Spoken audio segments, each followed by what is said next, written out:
eu sou Elida Rocha, editora do RH para você, e é com muito orgulho que eu começo hoje o Café com a Editora. Nesse ambiente nós vamos conversar com palestrantes, professores, consultores e, claro, profissionais de RH, esses agentes de transformação e desenvolvimento da nossa área. E a nossa entrevistada de hoje veio de Curitiba, é uma apaixonada pela área de recursos humanos e por onde ela passa ela está fazendo história, viu gente?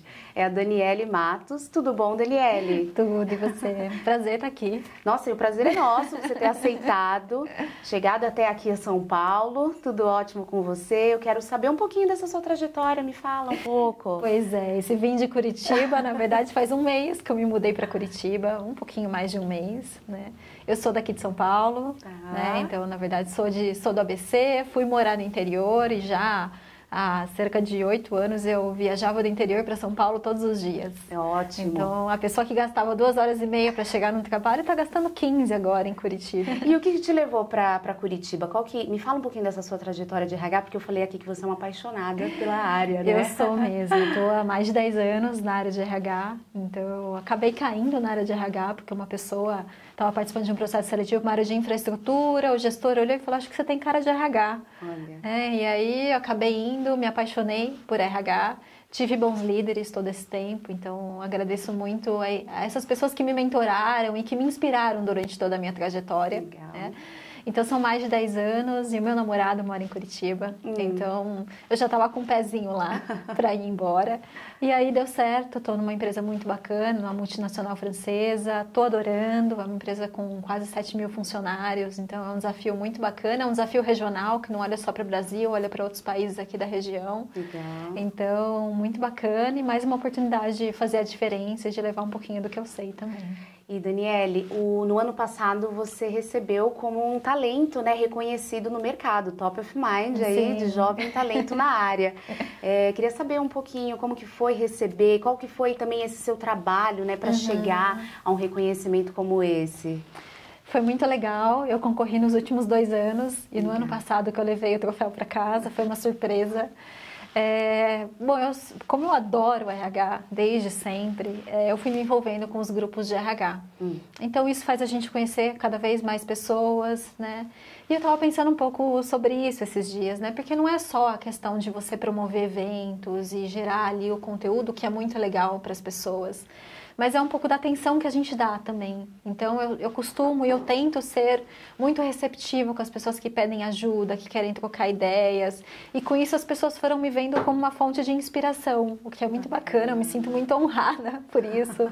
E aí aconteceu o prêmio, né? Eu era presidente da BRH de Sorocaba, a gente implantou a regional lá no interior, então eu liderava um grupo com mais de 18 diretores, eram pessoas mais sêniores do que eu, então foi um super aprendizado, a gente fez muita coisa bacana para falar mais de RH, para levar uma cara diferente para RH. A nova gestão está conduzindo isso belíssimamente em Sorocaba. E aconteceu esse reconhecimento, fiquei muito feliz. Criei uma fanpage na época, né? O meu hashtag é Daniele Matos RH Lovers. Legal. O meu hashtag, porque eles falam que eu sou a menina apaixonada por RH e realmente eu adoro falar de RH. As pessoas me mandam áudio pedindo, Dani, vou implantar tal coisa, o que você acha? Mesmo que eu não sei, a gente tenta conectar as pessoas. Porque eu acho que no fim das contas é isso, a gente não sabe tudo, mas quanto maior for a nossa rede de contatos, e hoje eu tenho uma rede gigante, a gente se ajuda. E eu já cheguei em Curitiba já montando um grupo de RH por lá também. Olha então só. Já estamos mobilizando a galera da região também. E Dani, você falou de conectar pessoas, nova cara do RH, me fez muito pensar nessa questão do RH mais moderno, né? Algumas competências mais atuais para lidar com as estratégias do RH. Queria que você me dissesse, né, quais são essas competências quando a gente fala de um RH um pouco mais moderno, né, mais atual? Quando a gente fala de RH moderno, a primeira coisa que vem na cabeça do pessoal é o RH mais tecnológico, o RH mais digital. Eu acho que realmente a gente está nesse momento, né? Isso requer um investimento por parte das empresas, então nem todas ainda conseguem trabalhar com isso. Mas acho que é hora do RH começar a repensar que tipo de processos a gente precisa realmente fazer, né? Hoje a gente já trabalha numa estrutura de business partner, centro de serviço compartilhado, justamente para deixar o HRBP cada vez mais na ponta, lidando com a estratégia e ter pessoas, né, mais internas de back-office, tocando, especialistas em processos de RH e tudo mais. Então, acho que é momento da gente pensar o que esse cara que está na ponta, né, tem que realmente fazer, tem que deixar de fazer, o que a gente vai passar para outra pessoa, o que a gente tem que modificar. É momento de repensar os nossos processos e ver o que realmente gera valor. Ótimo. Né?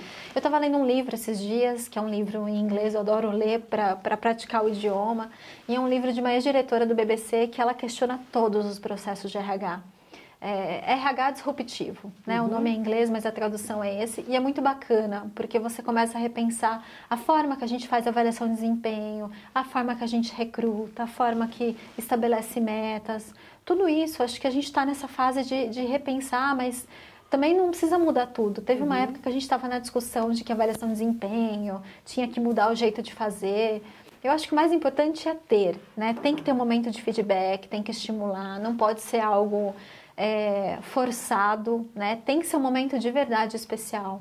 Então, assim, as empresas têm que estar focadas no ser humano, nas pessoas. São essas empresas que vão para frente. As empresas hoje, lógico, todas olham para resultados, né? Querem redução de custos, né? A gente está no momento disso, mas a gente não pode esquecer de olhar para as pessoas. E o RH tem uma parcela fundamental nisso, né? Certo. De provocar os gestores, de provocar essa liderança, para a gente parar de olhar os mesmos tipos de talentos. Vamos olhar para os talentos não óbvios, para as pessoas que a gente não olharia no passado. Então, esquecer essa questão da formação, a gente precisa sair da caixinha. Ótimo, ótimo.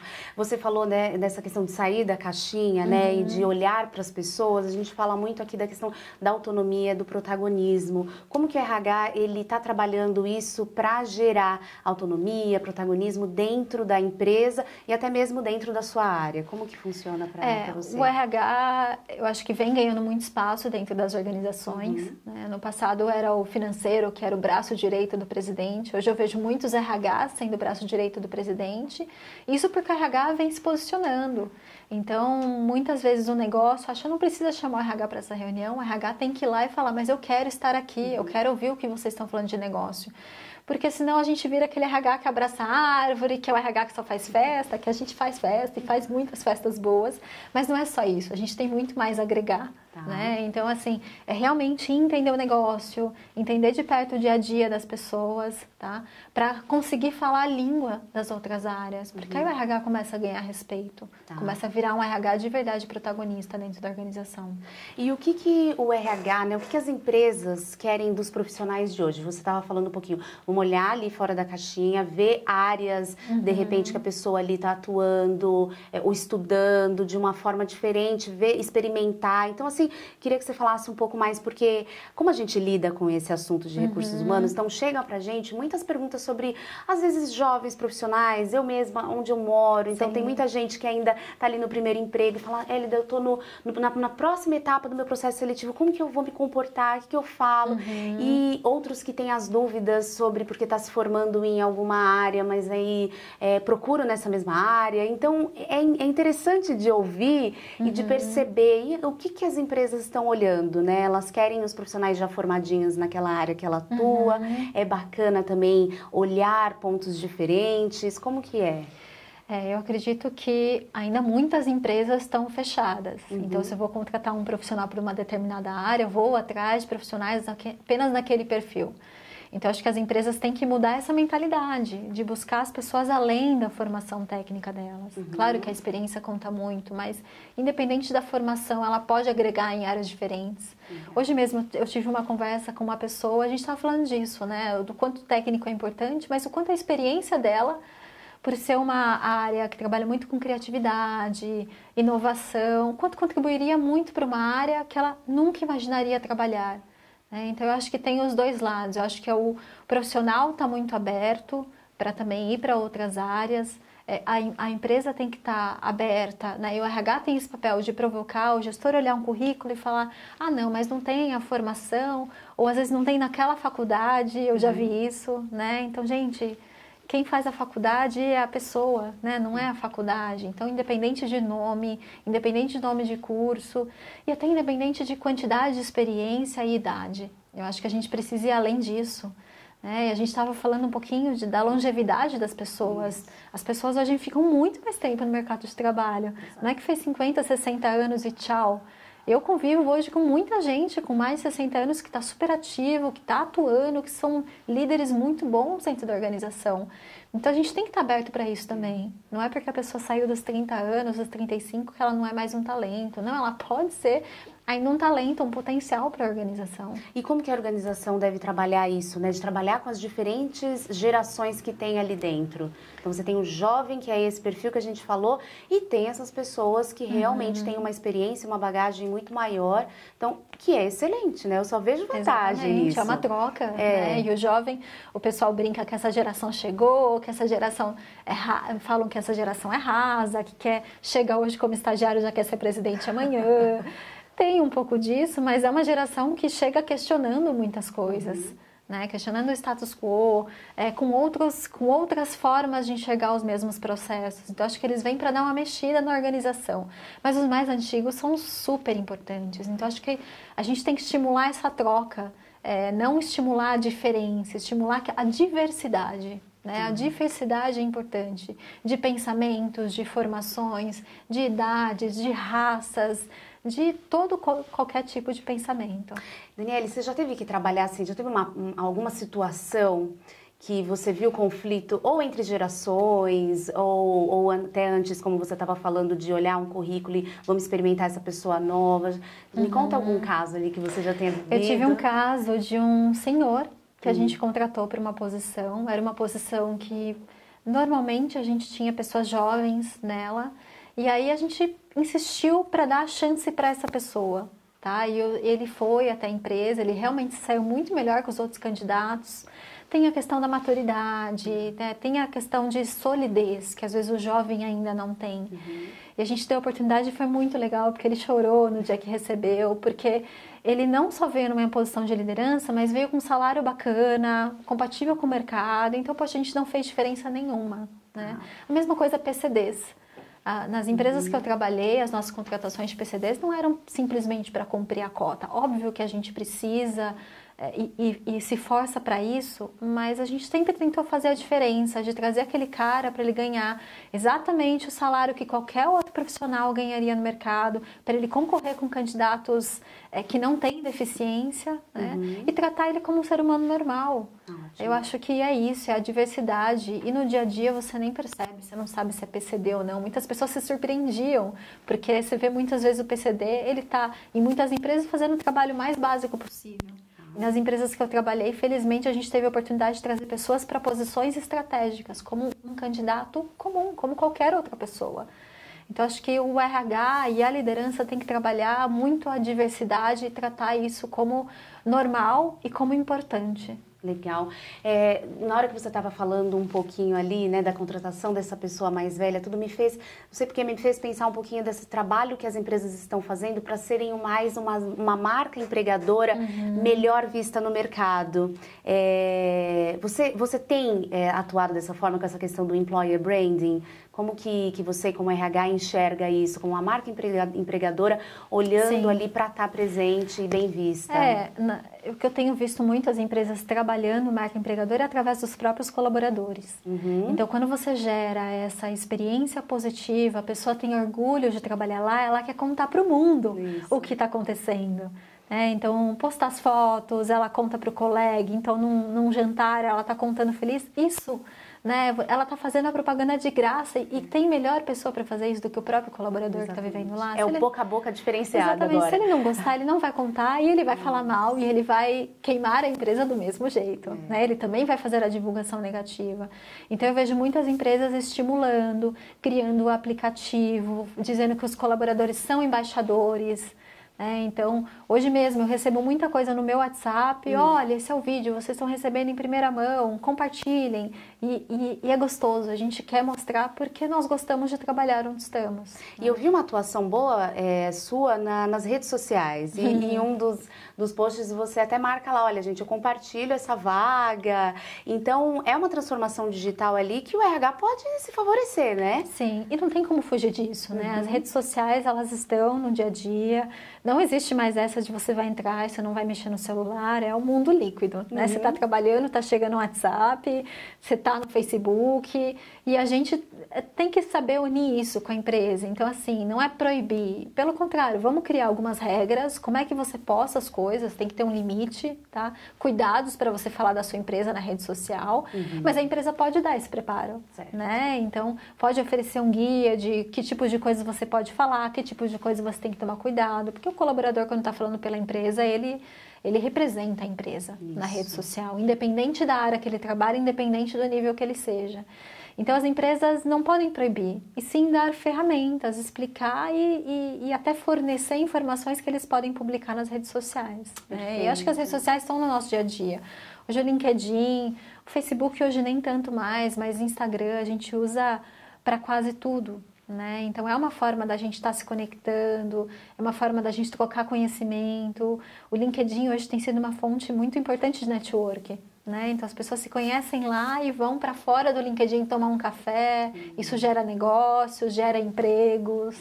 Eu costumo dizer que é um pouco a cultura da empresa, os valores ultrapassando as paredes, os limites da empresa, né? Isso que é ótimo. E a nossa entrevista está pouco linear, gente, me perdoa. Mas a gente estava falando também um pouquinho desse equilíbrio, né? Que você falou, a gente até falou das gerações, unir as gerações. E não tem como fugir das questões do hard skills e soft skills. E é claro que eu acho que é extremamente importante a questão do equilíbrio quando a gente fala disso, né? Sim. E como que você trabalha isso hoje dentro da sua empresa e ali com os colaboradores que você lidera? Os treinamentos mais técnicos, eu vejo escolas dentro das próprias áreas. Então, a gente sempre usa o multiplicador interno, especialmente se é um trabalho muito específico, não tem como você prepara o colaborador ali dentro, né? Então, desde a contratação de um estagiário, de um júnior, para fazer aquela pessoa crescer e ser formada ali pelos próprios colaboradores, né? Os soft skills a gente trabalha muito com consultoria, então o próprio RH também dá muitos inputs e tem que ter um equilíbrio. E o RH tem o desafio de repensar a forma de treinamento também, porque aquele formato de treinamento, você senta na sala de aula ou vira uma palestra, você sai dali, às vezes você até sai animado, mas passa 15 minutos e você já esqueceu tudo que você viu, né? Então a gente tem que repensar muito mais em treinamentos learning by doing, então assim, fazendo, você já praticar, ser muito ativo, que as pessoas ali possam trocar e ter um acompanhamento para aplicar aquilo. Né? Existem alguns estudos que falam que se você não aplica o que você aprendeu em 15 dias, você vai esquecer. Isso é fato, E é fato. Às vezes a gente sai super empolgado de um treinamento, querendo fazer tudo, a gente volta para o dia a dia e acabou. Então, por isso que é muito importante, durante as formações, pensar em plano de ação, como eu vou implantar, com data, hora, quando eu vou fazer aquilo, com quem eu vou fazer, se eu vou aplicar no meu colaborador, se eu sou um líder, por exemplo. Né? Sair com a lição de casa e ter um refresh sempre. Então, assim, eu não posso aplicar um treinamento hoje e não falar mais disso. Eu preciso criar formas diferentes. Então, a gente tem tantos meios de comunicação, WhatsApp, que a gente usa pra caramba, e-mail, as redes sociais. Por que não falar sempre disso? Né? E estimular que as pessoas também passem o conhecimento delas, aprendendo em sala de aula, para os seus colaboradores, para os seus colegas, para que aquele conhecimento esteja sempre ativo, né? Perfeito, perfeito. Nesse conhecimento ativo, outro dia eu li uma notícia em que um consultor, ele escreveu o artigo e ele falou o seguinte, estava conversando com o presidente, perguntei para ele o profissional que ele deseja, que ele almeja, e ele falou para mim, olha, eu quero um profissional que sempre pense no seu desenvolvimento contínuo, né? Que pense em crescer e não porque, eu tô nessa área, vou só crescer nessa área e pensar só somente nos estudos daquilo. E aí esse consultor, ele termina até falando assim, olha gente, nesse sentido, não espere que a empresa sempre vá, estuda isso, vá por esse caminho, faça aquilo. Não, seja ativo, né? Vá para outras áreas, tente se identificar, tente ver o que é preciso fazer. E aí eu queria que você me falasse, é isso mesmo, né? Exatamente. É você também ter essa proatividade de querer conhecer, se desenvolver. O que eu sempre digo para os colaboradores aonde eu passei é, seja o dono da sua carreira. Isso. Né? Então, assim, você é o dono da sua carreira. Você não pode ficar esperando que a empresa te dê tudo. A empresa vai sim gerar oportunidades, vai te dar algumas ferramentas, alguns treinamentos. Mas, por exemplo, se eu preciso estudar o inglês e a empresa não tem uma política que me atinja, eu vou ficar de braços cruzados esperando, então? Não, vai atrás. Eu não tenho dinheiro, mas tem um monte. Hoje o conhecimento está aí disponível, né? A gente tem networking, né? Que você pode conversar, tem grupos que você pode falar idiomas, por exemplo. Você tem muita coisa disponível na rede de graça. Então não tem desculpa. Então assim, tem que ir atrás. Óbvio, se a empresa te der, é muito legal. Mas o profissional ele tem que ser dono da carreira dele e correr atrás. Então, se ele quer mudar de área, se ele quer crescer, ele não pode ficar escondido, ele tem que correr, ele tem que dizer isso para o gestor dele e trabalhar muito, né, essa questão da transparência, dizer, olha, eu não estou contente com o que eu estou fazendo e não ter medo, né, e aí tem os dois lados, a liderança precisa gerar esse ambiente também de confiança, tá, que eu possa chegar para você como minha gestora e falar, não estou feliz com o que eu estou fazendo, mas me ajuda, será que tem outra oportunidade aqui dentro, será que eu poderia ir para outra área? Se eu ainda não estou pronta para ser promovida, me diz o que falta. Né? Tem que gerar um ambiente de confiança para ter uma troca saudável e assim o colaborador ele vai conseguir crescer. E o crescer não significa ter a escadinha, né? Virar um líder, porque muita gente hoje não quer mais ser líder de pessoas. Muita gente quer ser líder de projetos, a gente está falando muito de esquemas colaborativos, de trabalhos em rede, então são outras formas de trabalho hoje e as empresas precisam olhar para isso também. Bacana. Né? Não olhar só para o modelo tradicional de crescimento, mas olhar para os especialistas, olhar para esse tipo de rede de trabalho. E hoje, vindo para cá, falaram de uma pesquisa de reuniões remotas e até foi feita uma pergunta, será que tendência, né, reunião vai ser onde você estiver? E a pessoa falou, calma, também não precisa ser tão radical ainda, né? Então, é isso, existem muitos modelos, hoje o RH precisa estar preparado para esses novos modelos, Sim, home office, são as reuniões remotas. Essa nova geração está chegando, ela influencia muito as outras gerações, então não é dizer que o mais velho não gosta, ele vai gostar de fazer um home office, porque a gente começa a trabalhar muito qualidade de vida, né? E é de novo a questão da confiança. Se eu confio no meu colaborador, não importa o horário que ele está trabalhando, né? Ele vai cumprir as 8 horas dele, pode ser que ele trabalhe um pouco de manhã, na hora do almoço ele vai levar o filho na escola, então assim, ele está equilibrando muito a vida pessoal com o profissional. Hoje é uma coisa só, não tem como separar, né? Então as empresas têm que parar com essa coisa de querer ficar controlando horário, de querer que o colaborador esteja lá 100% do tempo ali dentro do escritório. Ele pode trabalhar de qualquer lugar, se ele estiver conectado, ele está no Skype, ele está no WhatsApp, ele está no e-mail, em qualquer lugar, do outro lado do mundo, se ele quiser. Perfeito. Você é uma RH moderna, né? Aí vamos... Aqui está ouvindo lá, gente, a nossa entrevista, uma RH que também é moderna, mas está numa empresa mais tradicional. Como que ela faz para ir plantando a sementinha? Eu acho que é o papel de cada líder, né? Então, assim, estimular a liderança, utilizar os líderes como modelo. Sempre tem os líderes que vão ser os parceiros, que topam isso, né? Então, fazemos para muitas áreas, às vezes para muita liderança sênior, o CEO da empresa, ele vai olhar e falar, tá, mas me traz dados, me mostra... por que isso traz benefícios? Então levanta, dá informações para eles, porque se a gente só falar assim, vou deixar fazer home office porque é legal, só não dá paz e amor, né? Não funciona. Exatamente. Então assim, por quê? O que isso vai trazer para a nossa empresa? Levar exemplos de pessoas que vão se beneficiar com isso. E quando você dá, né, confia no colaborador nesse nível, você oferece algo assim, ele retribui em dobro para você. Né, para a empresa, porque, poxa, a empresa está confiando em mim, eu posso trabalhar uma vez por semana na minha casa, eu tenho horário flexível, então se eu quiser chegar um dia até às 10, porque eu preciso cuidar do meu filho, porque eu preciso ir ao médico, porque eu preciso fazer qualquer coisa, tá bom, eu tenho flexibilidade. Então, quando a empresa precisar que eu trabalhe mais, que eu faça alguma coisa no final de semana, eu também vou fazer. Né? Porque é uma troca. Então, a gente precisa mostrar esse tipo de benefício, levar pesquisa. Então, Hoje eu aproveito muito os grupos de RH, eu estou implantando um projeto dentro da empresa, eu fiz contato com vários grupos para mostrar assim, o que as empresas estão fazendo em relação a um tema. Esse é um tema de aposentadoria, né? Então o que a gente faz com esses colaboradores para conseguir mostrar para a minha liderança lá dentro, olha, esse é o benchmark. Muitas empresas não fazem nada, as empresas que fazem têm esse tipo de resultado, têm esse tipo de reputação no mercado, qual é a marca que a gente quer deixar? Perfeito. Eu sei que talvez eu fuja um pouquinho, mas eu queria saber um pouquinho como que está o mercado de recursos humanos hoje para uma pessoa que queira ser um RH, né, que esteja olhando isso como profissão.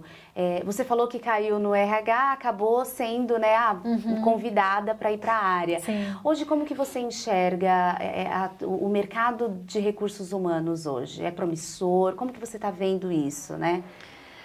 Como eu falei, o RH vem ganhando protagonismo dentro das empresas. Então, assim, é uma área que é cada vez mais importante, se não uma das mais importantes de fato do negócio. Então, acho que tem muito espaço para fazer a diferença. Hoje o RH, os RHs são muito grandes, né? Então, você tem essas estruturas de BPs, dos centros de serviço, de áreas administrativas dentro do RH, então tem bastante espaço para profissionais que queiram fazer a diferença para o outro. Legal. Né? Então, o que eu vejo ainda é uma dificuldade de entrar no RH, principalmente quem está se formando. Então, é muito fácil você entrar como estagiário e acabar ficando.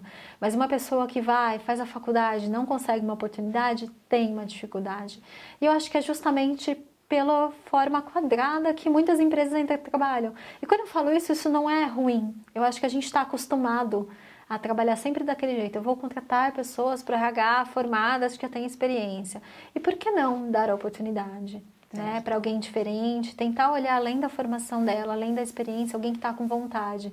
Eu digo que muitas vezes é mais legal você trazer alguém que tenha vontade, que está com brilho nos olhos, do que o cara que tenha toda a formação que você precisa.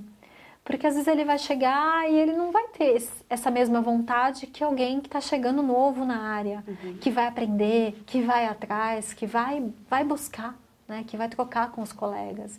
Então a gente precisa abrir a cabeça para isso. Mas eu percebo uma dificuldade nessa porta de entrada, e aí a porta de entrada muitas vezes acaba sendo recrutamento e seleção.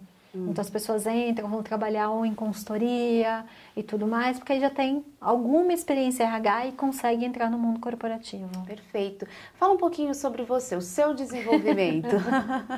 Como que é a Daniele, né? Para ali estudar, você falou que lê bastante inglês para poder também se aprimorar sempre no idioma. O que você gosta de fazer, né? Qual que é o seu equilíbrio ali para se manter? Eu adoro comprar livro. Eu comprei um Kindle recentemente, porque eu ia na livraria e comprava 5, 6 livros de uma vez, porque a quantidade que eu costumo ler ao mesmo tempo.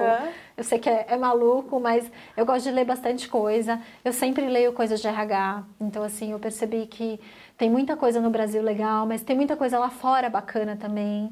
Então, hoje estão chegando muitos livros de RH no Brasil. Tenho visto muitas propagandas de colegas no LinkedIn publicando, que eu acho muito legal.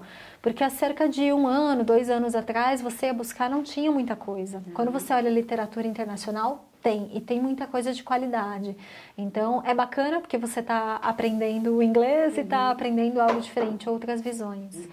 Só para encerrar, eu quero que a gente pontue 3 das principais dicas que você diria sobre esse desenvolvimento da área de recursos humanos, não desenvolvimento em si, né, mas essas competências do RH moderno. E se você quiser, você pode falar até para sua câmera aqui. Tá bom.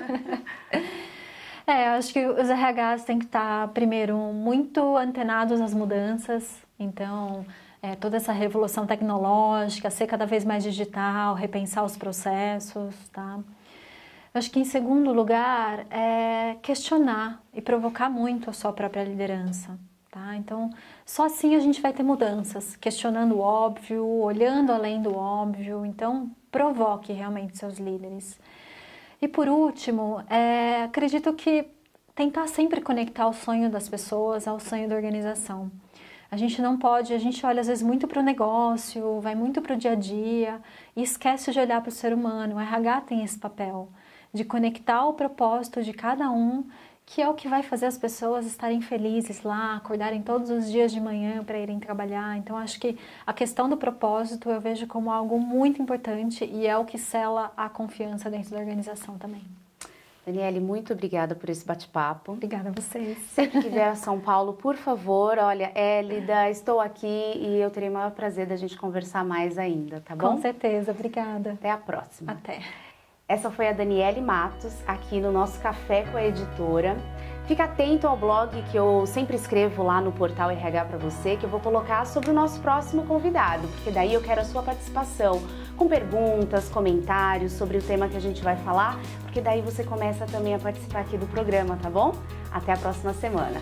Tchau!